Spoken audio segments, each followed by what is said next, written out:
You're listening to Must In-Laws Be Outlaws, the podcast that proves even the rockiest in-law relationships can turn into the greatest friendships. Want the inside scoop on how we did it and how you can too? Tune in to find out. Hosted by daughter-in-law Kathy Riva Bloomgarden and mother-in-law Lucette Bloomgarden. You start us off with what's on our mind? Well, what's on your mind, Lucette Bloomgarden? Well, I had something that is very close to my heart that's on my mind. I was thinking about the day that my granddaughter, my first grandchild, and her daughter was born. And I looked into the eyes of this little tiny baby, and I thought, this is an old soul. This is a person who will be a really special human being. And now she's approaching 19. I can't believe it. I know. I can't believe it. She's gorgeous. She's very, very bright, but she's a real wonderful human being. And I'm so proud of my children and my grandchild. She's so special, and she gives everyone in her life a tremendous amount of joy. That's what's on my mind. Oh, that's so nice because, that's my daughter. So, it's really awesome to hear good things about your child as you can relate. And that is about this podcast is about your stories, and we want to hear from you. So you can always email us at mustinlawsbeoutlaws@gmail.com or find us on Spotify, Apple, or wherever you listen to podcasts, and YouTube. You can watch us there. Just lighten the load. Well, as you know, we try with every single podcast to lighten the load, to make it fun. Some of you say that you enjoy the conversation that we share. But to start off, what we always do is to share an in-law joke. As most of them, I hate to admit, are about the mother-in-law. However, this particular joke is, I loved it because it describes my own mother, and she was not my mother-in-law. So it's called, but she was somebody else's mother-in-law. What do you call it if you are late for dinner at your mother-in-law's? Delaying the inedible. So it's really cute. My mother was a terrible cook, and she did have a daughter-in-law. And my sister-in-law did not love eating at my mom's house because it was delaying the inedible. I've heard stories. I've heard lots of stories. Oh, yeah. Oh, yeah. Well, speaking of good stories, we have a special, wonderful guest today that's going to be entertaining us with some information and wisdom from her time as a guidance counselor and a high school English teacher. She's done so many things in this wonderful life, including being married twice. So that's twice the in-laws. And she probably has twice the stories. But I understand that she can give a little bit more about her background, but her name is Loren Heuschkel. And we'd like to welcome you now, Loren. Thank you. Thank you for joining us. Thank you. Thank you for having me. Thank you for being here. Of course. Do you have any questions for us before we give you the third degree? No, except that just the one thing from the other night when I met you both, that you said at one point you didn't get along. And now you that's true. do get along. And I found that very interesting as you sat next to each other at dinner. Good point. Because generally in the intro, and we actually did say a little bit, we alluded to it, but that is true. It's not that we hated. It's not like we hated each other. We did not. Listen, we didn't get along, and we worked really hard to have this close relationship. Well, it does take now. two. Yeah, we wanted it. The problem, I think, that happens in the beginning with most new daughters-in-law is they want to be embraced as not just a daughter-in-law, but as a child of the parents. And it doesn't happen overnight. And I remember saying to Kathy when she told me how she felt, I said to her, I don't know you. I put my heart and soul in bringing up my children. I said, I know you a year, less than a year. How am I going to feel the same way about you now than I feel about a child that I brought up for 20 some odd years.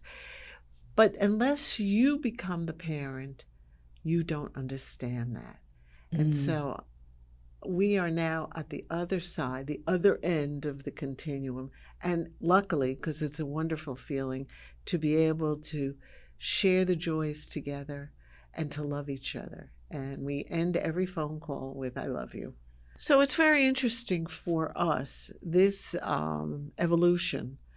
And what we are now trying to do is give everyone the advantage of what we went through, plus garner more information from those who want to volunteer it. And that way we can help whoever. So you, Wisdom keepers as like you. You as you've been with a mother-in-law more than once. You are a mother-in-law, and you were a guidance counselor. And when do you see that the relationship between a mother-in-law and a daughter-in-law is good? Can you see it as a guidance counselor? Do you see it in the reactions of the children? Well, no, because I only have high school students and middle school students. So I see a stepmother. I see that connection with students. And as a matter of fact, I'm thinking of one student now who was very torn between her mom and her stepmom. Because as you know, mother-in-laws have the funny jokes, but stepmothers, they have funnier jokes. They have terrible movies about them, horrible jokes about them. Starting with Cinderella. And then what do father-in-laws have? Saint Joseph? Yeah. Give me a break. Yeah. Or stepfathers, I should say. Yeah. And what I saw, this particular young lady that I'm thinking about, is that it was very, very difficult for her to choose her stepmother, who actually was the better choice, over the mother who was a disaster. I'm just going to leave it at that because I don't want to say too much. Yeah. But not that she didn't love her mother, but she understood that her mother wasn't healthy for her. And then I watched her over 2.5 years gravitate toward her stepmother. And when I came back to school last September, over the summer, all she could talk about was the wedding she was in and how she was wasn't able to stand up for her, but was there in the wedding. So she actually chose the stepmother. She did. In her heart, she still loved her mom, but she chose to live with the stepmother and live with her dad because it was the much healthier choice. And I watched that evolve over 2.5 years. That's a tough choice. Yeah. And I never told her what to do. I always got her to hear her own heart and her own head, even though she was only 12 and growing. I mean, that's good advice for mother-in-laws and daughter-in-laws listening. How do you help listen to your own heart when you give advice to your daughters-in-laws? Like, what's that like? Well, I have son-in-laws. Oh, okay. I have son-in-laws. I have to say, they don't really ask me for the advice. That's not unusual. They don't really ask me. I draw a line, and I try to treat them as if I know I don't have any sons, so I try to treat them like the sons I never had. So from thinking of my one son-in-law, Michael, I love him very, very much. It's very easy to like. He is the best dad and the best husband. And I just try, and he lost his mom right before they were married. It was very tough. And so I don't buy him underwear, but I buy him. I always make sure his favorite foods are in the house. I make sure that the hot sauce that he likes is there. His favorite tequila, anything that I can think of I will not cook fish when he's there because I know he just deplores it. So I won't do it. And so you go out of your way to make him happy, just like what if he were my son. And Right. my daughter just really appreciates it. Yeah. Yeah. So. You know, you talked about this young lady who chose her stepmother, and it's a very interesting phenomenon because usually people tend to choose their birth mother. And I'm reminded of a story of someone that we do know who she was a nuclear physicist, and she decided she did not want to be bogged down with her son. And so she left the son when he was 2 years old with the father and barely ever saw him again. She got divorced, she got remarried, she lived abroad. The kid grew up with the father and the stepmother. And then he got married and he had a child. And don't you think he went back to the birth mother? He wanted the birth mother's approval. And I think that's a very interesting phenomenon. And I think that's a phenomenon that most mothers-in-law have to reconcile, because no matter what, I think a daughter in particular would probably choose the birth mother over the mother-in-law. And the mother-in-law says, well, here I am thinking that I love this girl so much and I will do anything for her, and she will, time and again, whether it's a good mother or a bad mother, it doesn't make a difference. And the same with the son, pick and choose the birth mother. So do we conclude from something like that, is it blood is thicker than water? Is that, I think that children feel that they should be loved. They deserve that love. Why shouldn't they get it from their parents? And when they don't get it, they're just thrown. And this is not that the mother didn't love the girl. It wasn't a healthy relationship.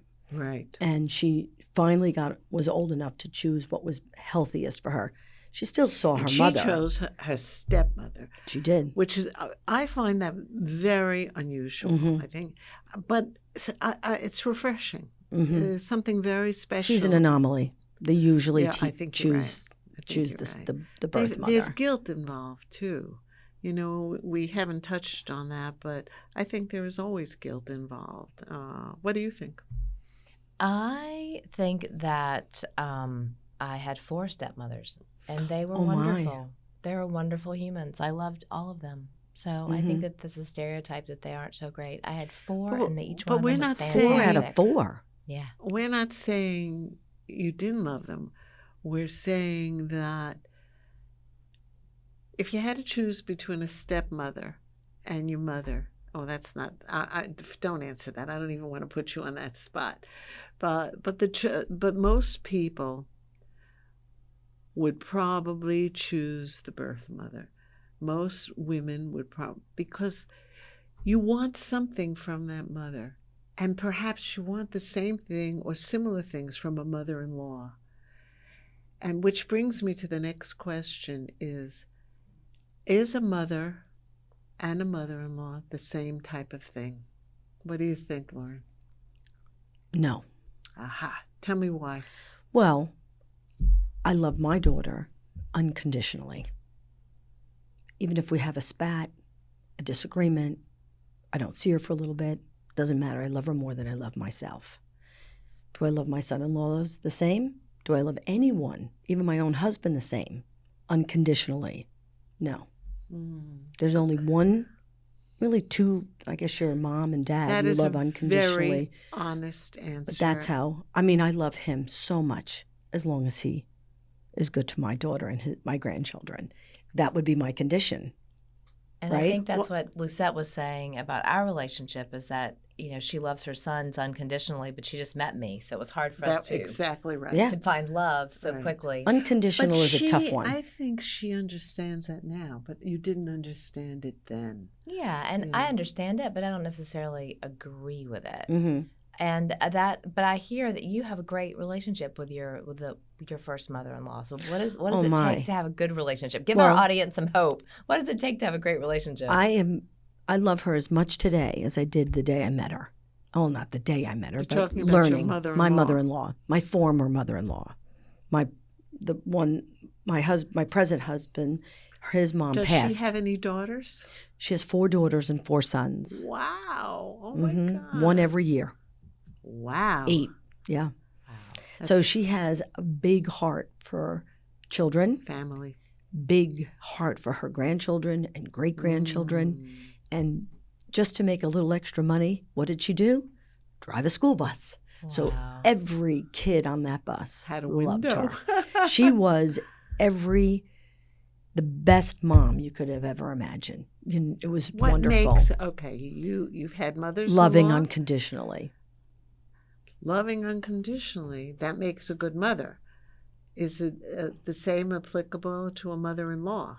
I think for this mother-in-law, my lucky life that I had this mother-in-law, I feel that she loves me unconditionally, even though her son and I had a tumultuous breakup, 3.5 years trying to get divorced. She still was supportive through the whole time for me. And I would not let that breakup separate her and her granddaughter. I'd make sure they were invited to every prom. Every time it was Mother's Day, I would buy a present, got my daughter over there. I just always kept that connection because it was so easy, because she was such a loving person, and still is. And my mom had that same experience. Like, my mom was divorced from my father, but really stayed close with my father's family. And because the testament to that loving unconditional, I think there's something to that. That's hard to do, though. Like, what's an example of what that looks like? Is there like a time where you maybe had an error and like they just embraced you despite that? Or was it just like the overall, like, what does loving unconditionally feel like? I never didn't feel welcomed. Anytime I saw her, you could see it in her face, in her hug, her words. Words are easy. It was her demeanor. Her actions. Yeah. You talk a lot about actions. Yeah. Yeah. It was her demeanor that I could always felt loved and I still get a Christmas card, a birthday card, a phone call, a text. You talked about to the this divorce. Love that. And it's interesting. Look, nobody wants their children to get separated or divorced. Unfortunately, we have one of our children is separated from his wife. And people say, boy, you must hate her. And that's what I say. Absolutely not. He said, do you talk to her when you see her? I said, are you kidding? I said, we get on the phone together. We invite her to things. Absolutely.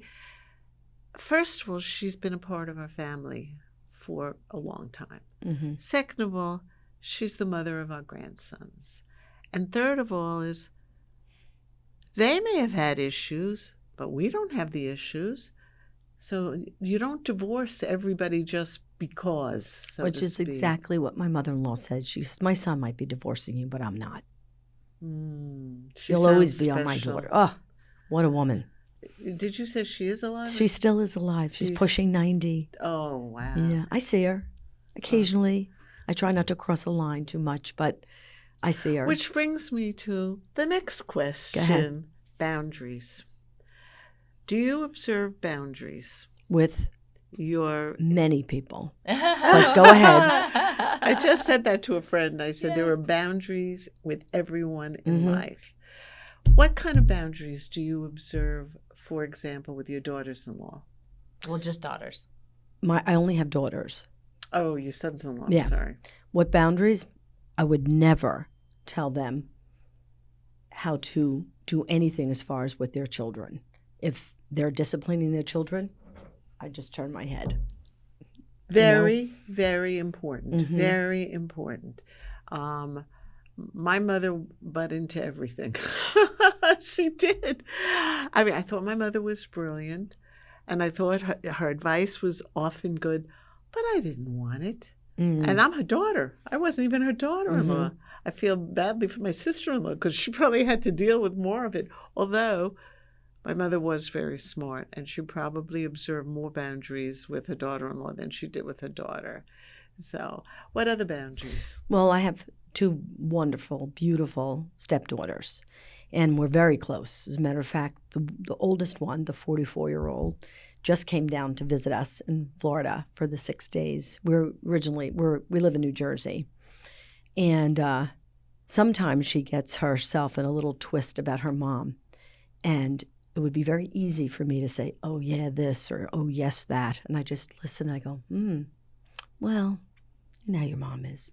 You'll figure it out. But I'm just a sounding board. I won't. Good I will for not you. Good for you. Very cross and wise. say anything or even agree with her. I just let her talk. You just That's great advice. You're a good sounding board, I think. Yeah, I try not to take a position because it's not my place. It's not my place. When they want your advice, they'll ask for it. Yeah, it's And great even advice. then, Just you be a know, sounding board. That's great advice.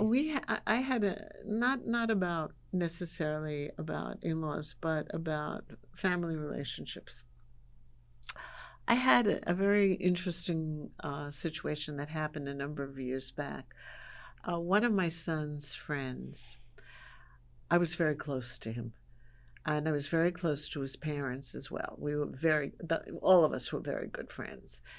And now this young man wanted to marry. He was Christian and we are Jewish. And he wanted to marry a Jewish girl. And he said to me, Lucette, I need to talk to you. So we went up to his room to have privacy. And he said, I'm thinking of marrying her. I would like to convert. What do you think? What would you have said? I think that he needed to talk to his priest and he needed to talk to his new potential rabbi and talk it out to see how they would advise him. That's a good answer. What would you have said, Kathy? I could make a joke here, but I won't because I'm not Jewish and I married into the family. But no, I think I probably would have just said, follow your heart. Like if it feels like that's something you're curious about, then do it. Was he doing, I'm sorry to interrupt you, was he doing it for her or for himself? Is who doing it? Was he converting for her because she wanted him to? And I'll tell you what I did say to him, though.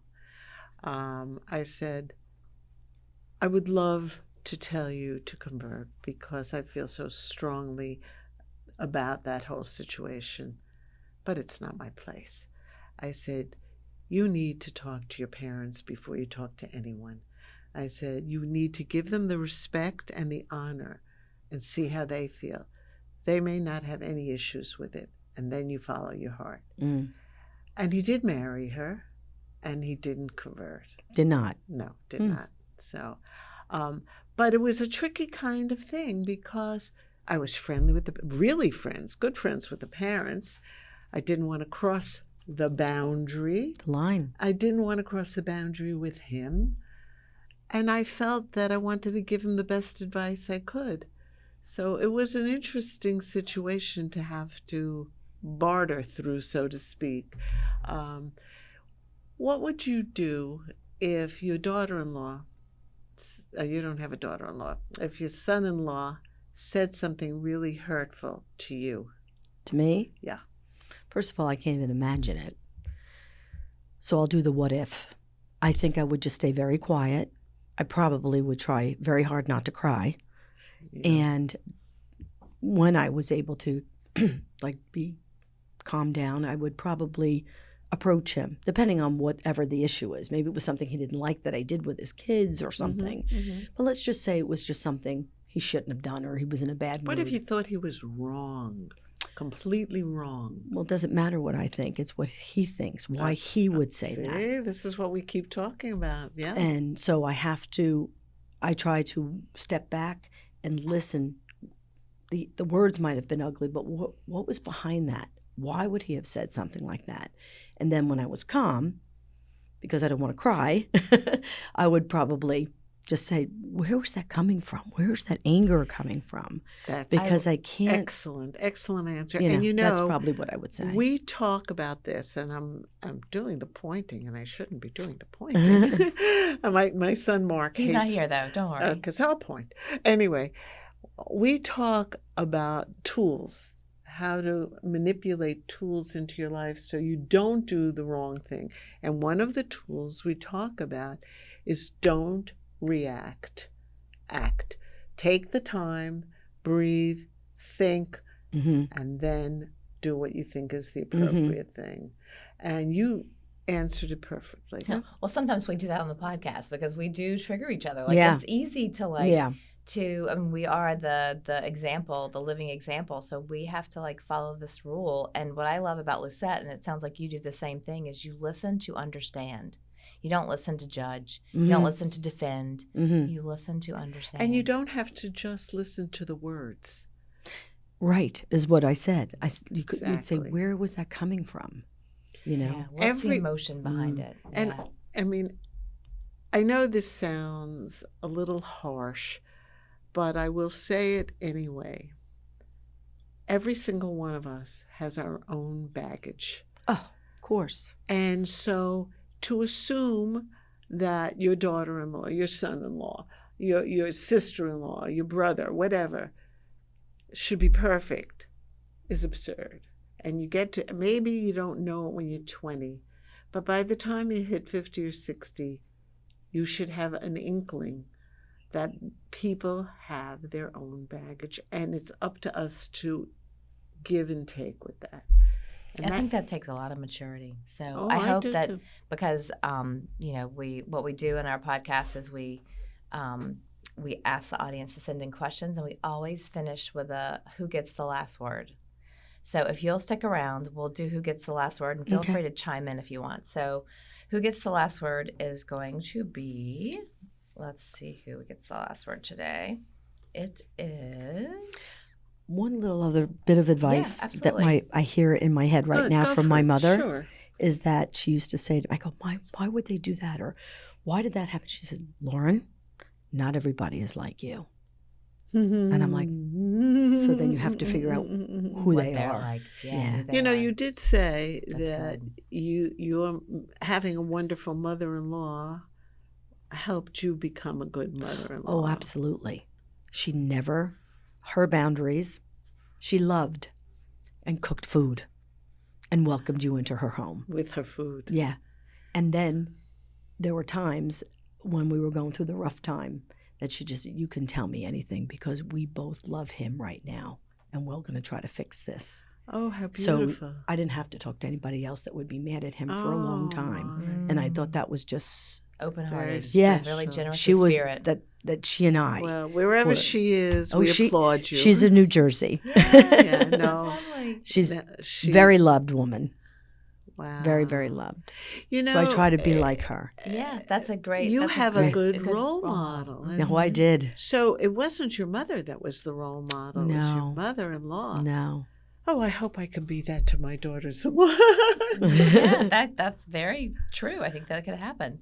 So who gets the last word is going to be Jennifer, and she writes in, sometimes my mother-in-law disciplines my child in a way I do not appreciate, so I no longer want to send my child to see her solo. And what do I do about this? How do I have the conversation with her? As a guidance counselor. I already know the answer. Put, Okay, that, well, put that hat we'll on have now. our, we'll have our guest How would you answer. advise her? The very first thing you say to angry parents who are walking into the office or a child, you always want to start with what you like about them or what you like about Positive. their child. Always you start with the positive. You're going to take that whole anger down a couple of notches. So the first thing she needs to say To the mother-in-law. to the mother-in-law, can we meet for a cup of coffee? Can we go for a walk? And then just start with, I love you. I love your son. And I know you love my children. However, I feel threatened or upset or whatever her word is when you discipline them this way. Your son, I don't know what the name would be, her husband and I like to discipline this way. And if you could just try to follow that so the kids have continuity. Now, that is very hard to do because you then truly do have to stop, not react, and think because you want to say, this is my child, mind your own business. You want to say that. Well, the Of course you daughter-in-law do. wants to say that, But that's not effective. Lauren's No. saying that just, approach her gently. Gently. And just tell her That's everything right. that she might And do honestly, right. yeah. And then say, but when you discipline them, it's different than how we do. And we want to do it this way. So can we please try to keep that consistent? Or just leave it up to us for a while until you get the hang of it. I think this is a really big problem that people have, though. So I think it's really Oh, it's a huge problem. wise to to respect the boundaries of the children who are There's raising that word the children. again. Yeah. That word is And I know key. we're over time, but this has been so lovely. Thank you so much, Loren, Thank you for so much. agreeing Thank to come you. on. Like, it's Thank been such a you. privilege and a Thank pleasure. You guys are were a lovely. delight. You're our first Thank you. in-person guest. Like, it means so much. You were terrific, and Oh, we thank hope you'll you. come back again. Yeah. Oh, I'll be going home on Friday, but I'll be back in January. Okay, great. Well, for the audience who are listening, we want your information. Please send us your questions. Please also share, like, and rate our podcast on Apple Podcasts, on Spotify. You can watch us on YouTube, and then email anything you'd like Encourage to your comment about. friends to take a look and see Yeah. how your wisdom came Oh, across. thank you so Yeah. much. And email us at mustinlawsbeoutlaws.com. And thanks for listening. Thank you for joining us. I look forward to the next time. And everybody stay happy and pay attention to your boundaries.